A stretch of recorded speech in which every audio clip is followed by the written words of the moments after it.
Cues expert में आप सभी का स्वागत है।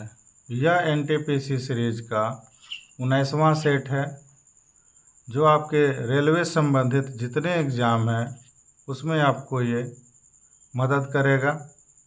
इससे पहले 18 सेट अपलोड किया जा चुका है, तो उसे भी जा कर के पूरा देखें और ये इस सेट को भी पूरा देखें। तो आते हैं इसके पहले प्रश्न पर। शिमोगा जिला निम्नलिखित में से किस एक खनिज अयस्क के लिए जाना जाता है? तो शिमोगा जिला जो है, शिमोगा जिला मैग्नीज के लिए प्रसिद्ध है, यानी ऑप्शन नंबर 20 का सही जवाब है। अगला प्रश्न है, निम्नलिखित में से कौन सी एक उत्तरी अटलांटिक महासागरीय धारा नहीं है? तो यह है फॉकलैंड। फॉकलैंड की धारा जो है वो उत्तरी महासागरीय धारा नहीं है, इसलिए ऑप्शन नंबर ए इसका सही जवाब है। अगला प्रश्न है, वंशधारा नदी किन राज्यों से होकर गुजरती है? तो वंशधारा नदी केवल आंध्र प्रदेश और उड़ीसा से होकर गुजरती है, इसलिए ऑप्शन नंबर सी इसका सही जवाब है। अगला प्रश्न है, भारत के किसके आने से यहाँ मक्के की फसल आई? तो मक्के की फसल जो है वो पुर्तगाल का देन माना जाता है, इसलिए ऑप्शन नंबर डी इसका सही जवाब है। अगला प्रश्न है, सविनय अवज्ञा आंदोलन निम्नलिखित में से किस एक के साथ शुरू हुआ? तो सविनय अवज्ञा आंदोलन जो है वो दांडी यात्रा के समय शुरू हुआ था, इसलिए ऑप्शन नंबर डी है और ये शुरू हुआ था 1930 ईस्वी को। अगला प्रश्न है, भारतीय राज्य जयप्रकाश नारायण निम्नलिखित में से किस एक से संबंध है? तो जयप्रकाश नारायण जो है वो कांग्रेस समाजवादी दल से संबंधित है, इसलिए ऑप्शन नंबर सी इसका सही जवाब है। अगला प्रश्न है, निम्नलिखित में से कौन सा एक बायोगैस का प्रमुख घटक है? तो बायोगैस का प्रमुख घटक मीथेन को माना जाता है, जिसका रासायनिक सूत्र CH4 होता है। मीथेन गैस को मार्स गैस भी कहा जाता है, इसलिए ऑप्शन नंबर डी इसका सही जवाब है। अगला प्रश्न है, निम्नलिखित में से किस में हीमोग्लोबिन की प्रतिशतता अधिकतम होती है? तो हीमोग्लोबिन की प्रतिशतता जो है वो पुरुष में अधिक होती है, इसलिए ऑप्शन नंबर सी इसका सही जवाब है। ध्यानचंद पुरस्कार में कितना नगद इनाम प्रस्तुत किया जाता है? तो ध्यानचंद पुरस्कार में 5 लाख दिया जाता है, इसलिए ऑप्शन नंबर सी इसका सही जवाब है। अगला प्रश्न है, प्रसिद्ध वादक उस्ताद विंदा खान द्वारा बजाने वाला वाद्य क्या है? तो उस्ताद विंदा खान जो है वो सारंगी बजाते थे, इसलिए ऑप्शन नंबर ए इसका सही जवाब है।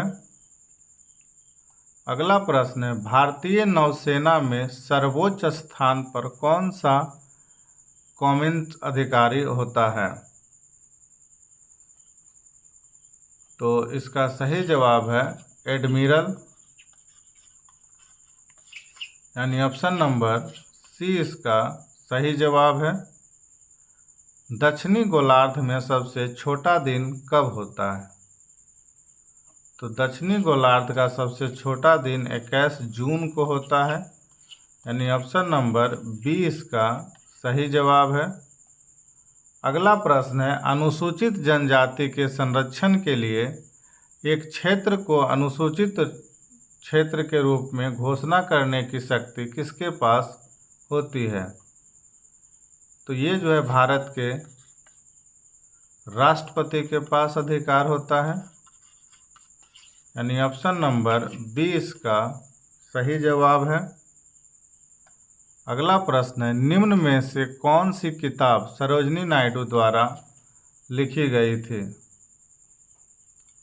तो सरोजिनी नायडू द्वारा जो है द गोल्डन बर्ड लिखा गया था, इसलिए ऑप्शन नंबर सी इसका सही जवाब है। अगला प्रश्न है, निम्नलिखित में से किस राज्य में बहिनी दरबार समाचार पत्र महिलाओं द्वारा और महिलाओं के लिए प्रकाशित होता है? तो ये बहिनी दरबार जो है मध्य प्रदेश में महिलाओं के लिए प्रकाशित होता है, इसलिए ऑप्शन नंबर डी इसका सही जवाब है। अगला प्रश्न है, तुलुव के राजवंश की स्थापना किसने की? तो तुलुव के राजवंश की स्थापना वीर नरसिंह द्वारा किया गया था, इसलिए ऑप्शन नंबर डी इसका सही जवाब है। कजाइल कुम रेगिस्तान कहाँ स्थित है? तो कजाइल कुम रेगिस्तान जो है उज्बेकिस्तान में स्थित है। भारत में थार मरुस्थल स्थित है जो राजस्थान से गुजरात तक फैला हुआ है, इसलिए ऑप्शन नंबर इसका उज्बेकिस्तान होगा, तो यानी सी होगा। अगला प्रश्न है, थट्टेट कटपंछी अभ्यारण्य कहाँ स्थित है? तो ये जो है केरल में स्थित है, ऑप्शन नंबर ए इसका सही जवाब है। अगला प्रश्न है, हीलियम गैस से भरे एक बंद बेलनाकार नलिका से होकर प्रकाश गुजरती है। यदि गैस को धीरे धीरे बाहर निकाल दिया जाए तो नलिका के अंदर मौजूद प्रकाश की गति पहले बढ़ेगी उसके बाद घटेगी, इसलिए ऑप्शन नंबर सी इसका सही जवाब है। अगला प्रश्न है, विटामिन ई को किस रासायनिक पदार्थ के नाम से और भी जाना जाता है? तो विटामिन ई को टेकोफेरॉल के नाम से जाना जाता है, यानी ऑप्शन नंबर ए इसका सही जवाब है। अगला प्रश्न है, निम्न में से प्लेग के उपचार किस दवाई का उपयोग होता है? तो प्लेग में जो है स्ट्रेप्टोमाइसिन का उपयोग किया जाता है, इसलिए ऑप्शन नंबर सी इसका सही जवाब है। अगला प्रश्न है, भारतीय संविधान की कौन सी अनुसूचित नगर पालिकाओं की गतिविधियों को करती है? तो ये जो है नगर पालिका के लिए 12वीं अनुसूची जो है जारी किया गया है, इसलिए ऑप्शन नंबर डी इसका सही जवाब है। अगला प्रश्न है, निम्न में से कौन सा बैक्टीरिया जनित रोग नहीं है? तो इसमें है इसका जवाब होगा दम्मा, क्योंकि दम्मा जो है ऑक्सीजन से संबंधित है और ये श्वसन तंत्र को प्रभावित करता है, इसलिए ऑप्शन नंबर डी इसका सही जवाब है। अगला प्रश्न है, किस वैज्ञानिक को इलेक्ट्रोलिसिस के नियम दिए थे? तो इसका सही जवाब है एम फैराडे, यानी ऑप्शन नंबर डी इसका सही जवाब है। अगला प्रश्न है, बर्तन बनाने के लिए कौन सी निम्नलिखित मिश्र धातु का इस्तेमाल नहीं किया जाता है? तो पीतल का किया जाता है, ड्यूरेलेमिन का किया जाता है, जर्मन सिल्वर का भी किया जाता है, ये सोल्डर का नहीं किया जाता है।